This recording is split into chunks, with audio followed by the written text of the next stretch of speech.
Hi everyone, welcome back to the Englio. Today we are going to learn English confusing words that will improve your English and you will speak English more naturally and fluently. So, let's begin. What exactly are confusing words? They are words that learners often mix up because they look or sound similar but have completely different meanings. A great example is borrow versus lend. Borrow means to take something from someone, while lend means to give something to someone temporarily. I hope you now understand what confusing words are. So, let's move on to our very first pair, which is super confusing for all of us. Our first pair is accept versus accept, which sounds almost the same. Accept with an A means to receive or agree to something. For example, she accepted the invitation. On the other hand, accept with an E means excluding or leaving something out. Just like this, everyone came except Ali. Pair number 2 is advice versus advice, which confuses a lot of people. Advice with a C is a noun, meaning a suggestion. It has a soft S sound, like she gave me a good advice. On the other hand, advice with an S is an action verb, meaning to give a suggestion. It has a Z sound. For example, I advise you to study harder. Pair number 3, affect versus effect, which is the ultimate confusion. Affect with an A is an action verb meaning to influence, like stress can affect your health, while effect with an E is a noun meaning the final result. For example, the medicine had a positive effect. Next is bring versus take, which depends on direction. Bring means to move something toward the speaker, like please bring your book here. Take means to move something away from the speaker. For example, please take this book to Sarah. Pair number 5 is lose versus lose, which has a major sound difference.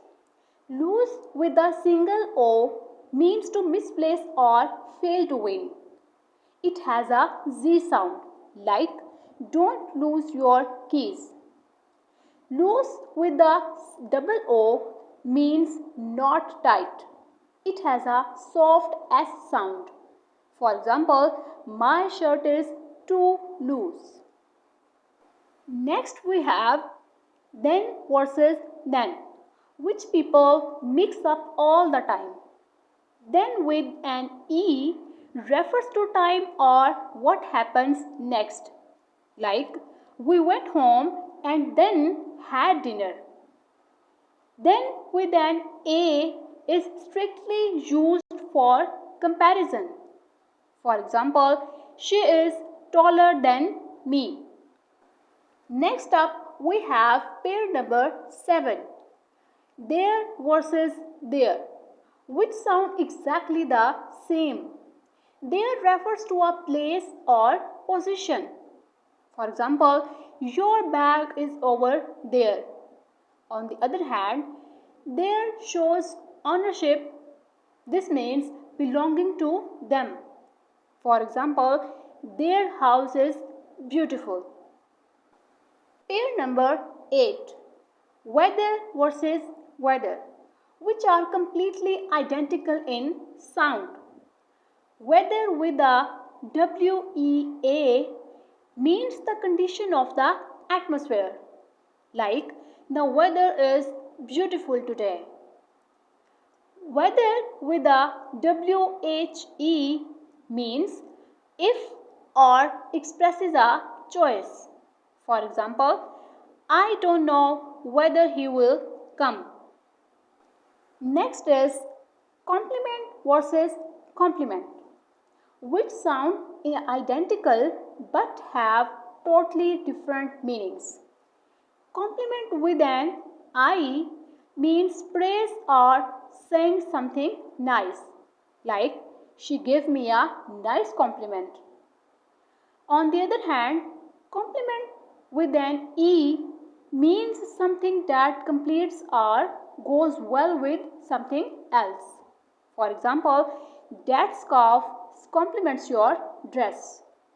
Pair number 10, stationery versus stationery, which is a classic spelling trap.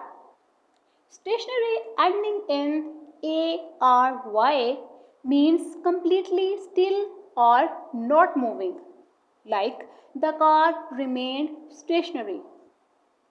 Stationery ending in ERY refers to office or writing materials. For example, I bought some new stationery. Pair number 11 is principal versus principal, which sound identical but have totally different meanings. Principal ending in PAL means the head of a school, like the principal spoke to the students. Principal ending in PLE means a basic rule or belief. For example, honesty is an important principle. Always embrace honesty in life, guys. When you work with complete honesty, success will automatically come running to you.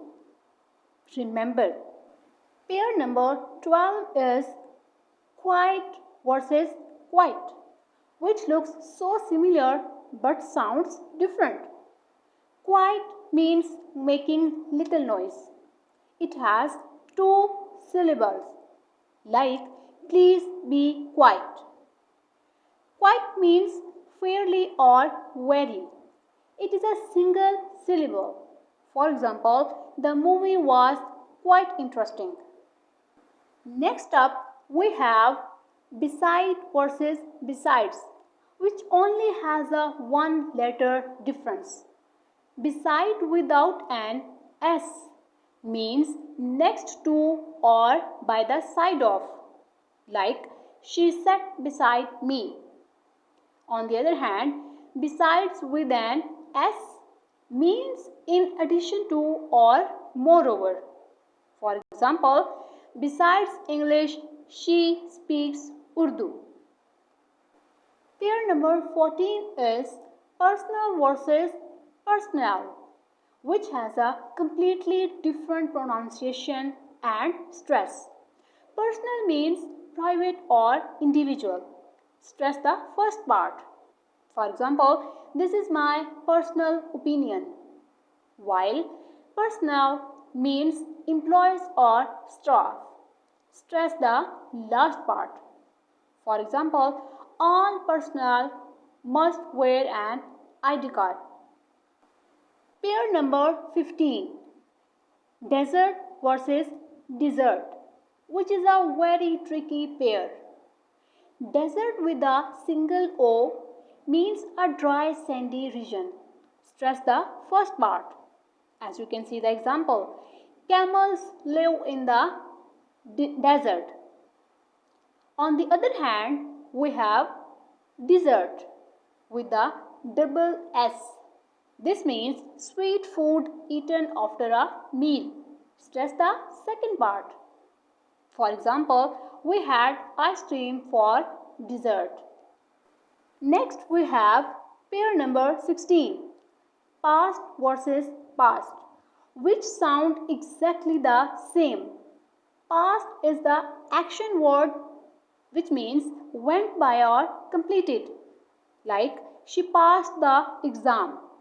On the other hand, Past refer to an earlier time or history. For example, we should not worry about the past. Moving on to pair number 17. Your versus your, which is the most common grammar mistake online. Your shows ownership, which means belonging to you. Like we have an example, where is your phone? On the other hand, your is short for you are, or you can say your.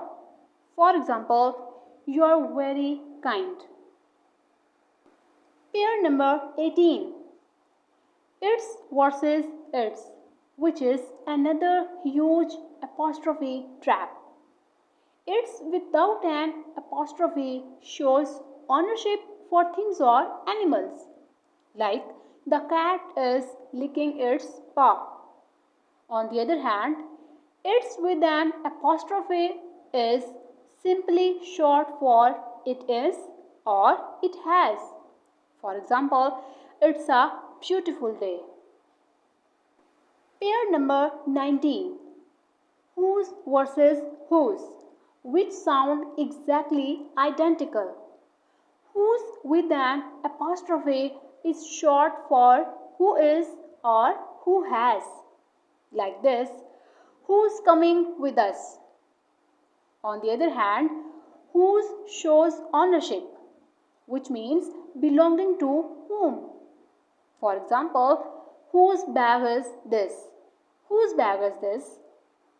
Next is everyday versus everyday, which is a tricky spacing mistake. Everyday as a single word, which means ordinary or common, like these are my everyday shoes. On the other hand, everyday as two words, which means each single day. For example, I practice English every day. By the way, guys, do you practice daily based on what I teach on my channel? Let me know in the comments below. Pair number 21 is maybe versus maybe, which is another tricky spacing rule. Maybe as a single word is an adverb meaning perhaps, like maybe I'll call her later. On the other hand, maybe as two separate words means might be or is possible. For example, she may be busy. Let's take a look to pair number 22.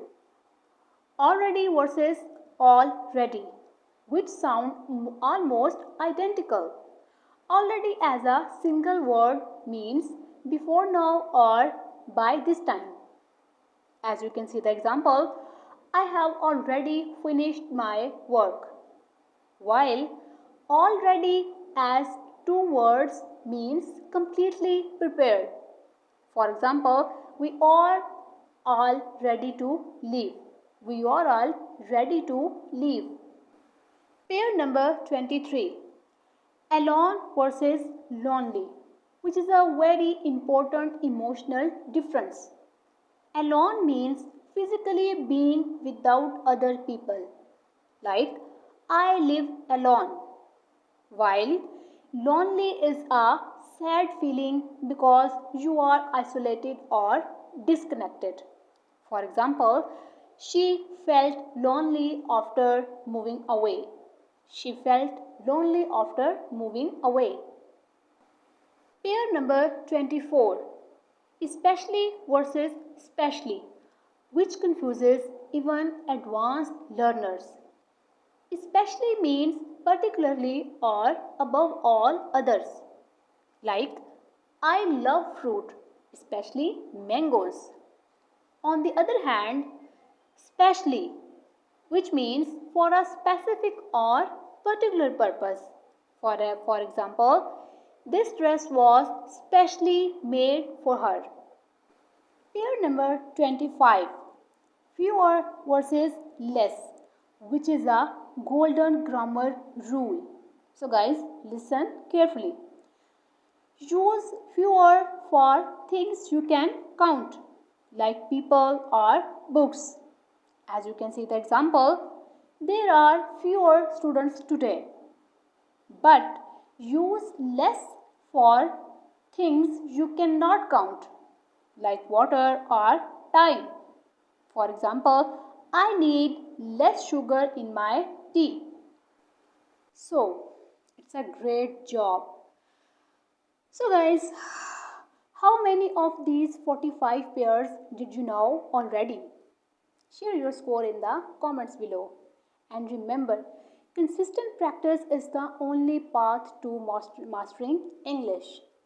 Make sure to like, share, and subscribe to Englio for more weekly lessons and videos. See you in the next lesson. Goodbye.